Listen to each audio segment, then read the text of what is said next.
আগামী 14ই ফেব্রুয়ারি প্রকাশিত হচ্ছে ফাইনাল ভোটার তালিকা।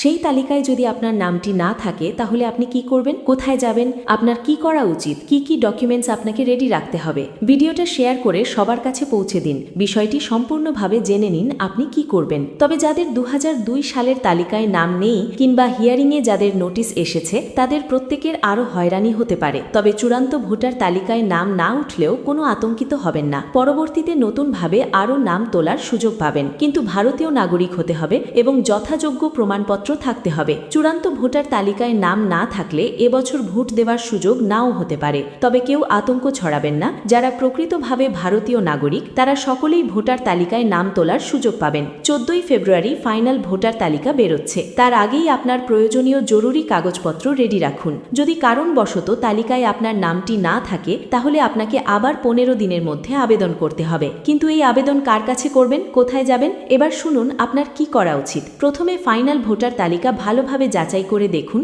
আপনার নামটি আছে কিনা। আপনি ফাইনাল ভোটার তালিকা কোথায় পাবেন এটাই ভাবছেন তো? আপনার ব্লক অফিসে গিয়ে ফাইনাল ভোটার তালিকা হাতে পাবেন। কোন ব্যক্তি কত নম্বর ফর্ম পূরণ করবেন সেটা একবার জেনে নিন। যাদের 18 বছর বয়স হয়েছে, ভোটার তালিকায় নতুনভাবে নাম তুলবেন, তাদের জন্য 6 নম্বর ফর্ম পূরণ করতে হবে। যাদের নাম ভোটার তালিকায় ছিল কিন্তু কেটে গেছে, বাদ গেছে, তাদের জন্য 6 নম্বর ফর্ম রি-ইনক্লুশন পূরণ করতে হবে। যারা স্থানান্তরিত হয়েছেন, এক জায়গা থেকে আরেক জায়গায় গিয়েছেন, তাদের জন্য 8A নম্বর ফর্ম পূরণ করতে হবে। কোথায় আবেদন করবেন? অনলাইনে আবেদন করবেন।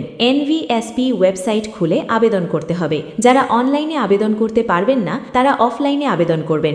BLO এর বাড়িতে গিয়ে আপনার ফর্মটি ফিল আপ করতে পারবেন। তাছাড়া BLRO কিংবা নির্বাচন অফিসে গিয়ে আপনার ফর্মটি আবেদন করতে পারেন। আবেদন করার জন্য BLO আপনাকে সাহায্য করবে। আবেদন করার জন্য এই কয়টি ডকুমেন্ট অবশ্যই লাগবে। 1 আধার কার্ড, 2 জন্ম certificate, 3 school certificate, 4 ration card, 5 বিদ্যুৎ বিল, 6 বাসিন্দা সার্টিফিকেট, 7 পাসপোর্ট সাইজের 2 কপি ছবি। 14 তারিখের জন্য অপেক্ষা করুন। যদি কোনো কারণে তালিকায় আপনার নামটা না থাকে তাহলে পরের দিন থেকেই আপনি আবেদন করতে পারবেন। আপনার দেরি করা উচিত হবে না। সাথে BLOর ফোন নম্বরটা রাখুন। আবেদন করার ফর্মটা সঙ্গে রাখুন। আবেদন করার পর যদি তালিকায় আপনি নামটা না পান তাহলে SDO অফিসে অথবা নির্বাচনী অফিসে অভিযোগ জানান। তার সাথে 1 কপি অভিযোগ থানাতে জমা দিন। তবে চিন্তিত হবেন না, আপনার যথাযোগ্য সঠিক কাগজপত্র সঙ্গে থাকলে অবশ্যই তালিকায় আপনার নামটি উঠবে, তাতে কোনো সন্দেহ নেই। ভিডিওটি সবার কাছে পৌঁছে দিন যাতে কেউ আতঙ্কিত না হয়।